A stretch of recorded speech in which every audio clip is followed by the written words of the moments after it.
মেয়েকে স্কুলের বাসে তুলে দিয়ে আজকে অনেক দিন পরে আবার বেরিয়েছিলাম মর্নিং ওয়াক করতে। কারণ এই কদিন তো মেয়ে স্কুল ছুটি ছিল, মর্নিং ওয়াক করারও একেবারেই ইচ্ছে ছিল না। তো চলো বাড়ি ফিরে এসেছি। হানির বাবা তো অফিস যাবে, ওর জন্য রান্নাবাড়ি করতে হবে।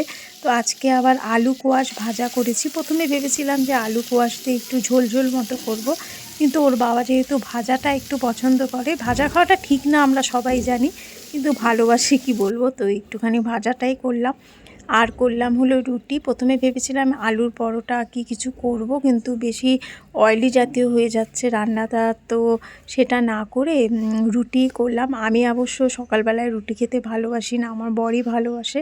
তো চলো রুটি আর আলু কোয়াশ ভাজা রেডি। তো চলো ফিরে আসছি বন্ধুরা, তোমরা সাথে থাকো। গুড মর্নিং, শুভ সকাল বন্ধুরা। রত্না লাইফস্টাইল ব্লগে তোমাদের সকলকে স্বাগত। আশা করি তোমরা সকলে সুস্থ আছো, ভালো আছো। আজকে বৃহস্পতিবার, এখন বাজে সকাল 9:30 মতো। তো আমার এই ছোট্ট বাগানের সামনে, মানে বারান্দা বাগানের সামনে থেকে ভিডিওটা শুরু করলাম। এখন একটুখানি পরিষ্কার করবো নিচের দিকটা। এই দেখো কতটা নোংরা জমে আছে, ধুলো ধুলো হয়ে আছে। একটু ঝাড়ু টাড়ু দিয়ে ভালো করে একটুখানি মুছে টুছে দেবো। হানি সকাল সকাল স্কুলে চলে গেছে, এখন ঘর ফাঁকা, তো ঘরের কাজগুলো করি। এই যে ডান্ডাটা নিয়ে এসেছি ঘর মোছার, এটা দিয়েই পরিষ্কার করার চেষ্টা করছি, কারণ ভেতরে ঢোকা তো আমার পক্ষে সম্ভব না। দেখতেই পাচ্ছ জালটার সামনের মুখটা কতটা ছোট, তো কোনো রকমে ডান্ডাটা ঢুকিয়ে একটু খালি বালিগুলো টেনে টেনে নিয়ে আসছিলাম। অনেকবার মুছতে হয়েছে, না হলে তো এখানে জল দিয়ে দিয়ে না পুরো কাদা কাদা হয়ে গেছে জায়গাটা। তারপরে কোনো রকমে মুছে টুছে আমি একটা কাপড় নিয়ে এসেছি, সেটা দিয়ে ভালো করে আবার টবগুলো সরিয়ে সরিয়ে মুছছিলাম। এখানে এই বাদরের উৎপাতের জন্যই এই কাণ্ড হয়েছে, না হলে কিন্তু এরকম জাল দেওয়ার কোনো মতেই, মানে কোনো দরকারই পড়ে না এরকম জাল দেওয়ার। এই বাদরগুলো সব কিছু ছিঁড়ে পাতা টাতা ফেলে দেয়, যার জন্যে করা হয়েছে। দেখো না কত কিছু লাগিয়েছে, গাছগুলো যদি মরে যায় তাহলে তো মনটা খারাপ হয়ে যাবে না। মোটামুটি করে মুছে দিয়েছি, পুরো গরম লেগে গেছে, সোয়েটারই খুলে ফেলে দিয়েছি।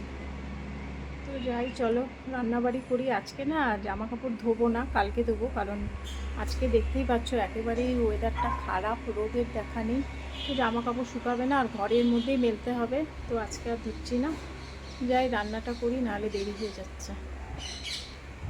বেশ কিছুটা মটরশুঁটি ছুলে নিয়েছি, তো মটরশুঁটিটা এখন একটুখানি জলে ভিজিয়ে রাখি আর কড়াইটা বসিয়ে দিই। এই দেখো নন্দিনী পনির নিয়ে এসেছি, তো আজকে এই পনির রান্না করব। অনেকক্ষণ জলে ভিজিয়ে রেখেছিলাম, এখন সফট হয়ে গেছে। তো নন্দিনী পনিরটা শুরু করি। তো চলো পনির রান্নাটা শুরু করে দিই। আমার বর আবার ভালোবাসে পালং পনির। আজকে পালং শাকটা ছিল না, যার জন্য পালং পনিরটা করতে পারলাম না। আর পালং পনির করতে গেলে তো মিক্সিরও প্রয়োজন হবে, কারণ পালংটাকে তো পেস্ট করতে হবে, যেহেতু মিক্সি নেই এই মুহূর্তে, তো করতে পারলাম না। চলো রান্নাটা শুরু করি। একটুখানি জল খেয়ে নিই, জলই খাওয়া হয় না। জলের বোতল কিনে রেখে দিয়েছি, কিন্তু নিজে কিন্তু জলই খেতে সময় পাই না।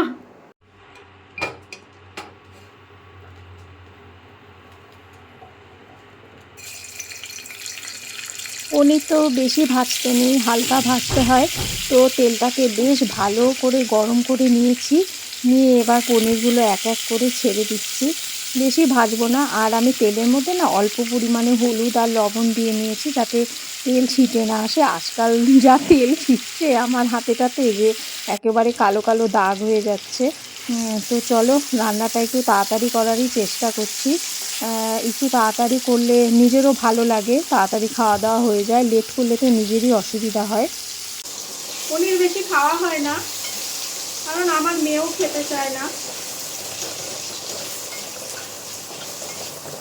শিলিগুড়ি থাকতে প্রচুর পনির করতাম, কারণ ওখানে দোকানে না ভালো পনিরটা পাওয়া যেত। এখানের পনিরটা একটু শক্ত টাইপের, মানে প্যাকেটের পনির, তো এজন্যই ভালো লাগে না। গরম ভাত রেডি, আর এইদিকে বসিয়ে দিয়েছি হলো পনিরের ঝোল। দেখি পনিরটা এখনো দিইনি, দেবো। ও আমার পনিরের ঝোল রেডি। মটরশুঁটি দিয়ে পনিরের ঝোল একেবারেই গাঢ় করে করে নিয়েছি। আর করেছিলাম মুসুরির ডাল অল্প পরিমাণে, ভালো করে একটুখানি ঘুটে নিলাম, কারণ এর মধ্যে না আবার ধনেপাতা দিয়েছি, টমেটো দিয়েছি টেস্টি হওয়ার জন্য। আজকে না ভেবেছিলাম যে জামা কাপড়গুলো ধোবো, কিন্তু বাইরে দেখো আকাশের অবস্থাটা কেমন দেখা যাচ্ছে, যে কোনো সময় না অনেক জোরে বৃষ্টি নামতে পারে, তাই ধুলাম না।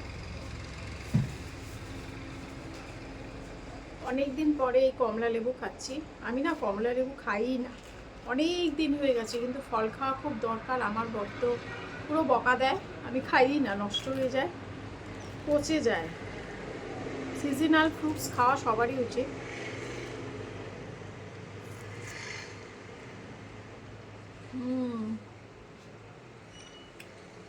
এখানে কমলাটা মিষ্টি আছে। আমার আবার দার্জিলিংয়ের কমলা লেবুটা ভীষণ ভালো লাগে। সাইজটা একদম ছোট হয়, এটা আবার বড় সাইজ। আসলে নতুন বছরে সবাই কিছু না কিছু করে থাকে, তো আমাদেরও একটা প্ল্যান রয়েছে, তো সেটাই তোমাদেরকে বলবো নেক্সট ব্লগে। তো আজকের ভিডিও বন্ধুরা এখানে শেষ করছি। আজকের ভিডিওটা বেশি বড় করিনি, যতটা আমাদের দৈনন্দিন জীবনে হয় মানে আমার সেটাই তোমাদেরকে দেখাই। যেটা হয় না সেই ফেক জিনিস দেখিয়ে তো লাভ নেই, আর ফেক জিনিস আমার করতে ভালোও লাগে না, আর আমি পারিও না। তো আবার নেক্সট ব্লগে তোমাদের সাথে খুব শীঘ্রই দেখা হবে, আর সারপ্রাইজ অবশ্যই রিভিল করব। তো তোমরা আমার চ্যানেলটা যারা নতুন দেখছো সাবস্ক্রাইব করে পাশে থেকো। আবার দেখা হবে, টাটা, ভালো থেকো। শীতকালে অবশ্যই কমলা লেবু খেয়েও কিন্তু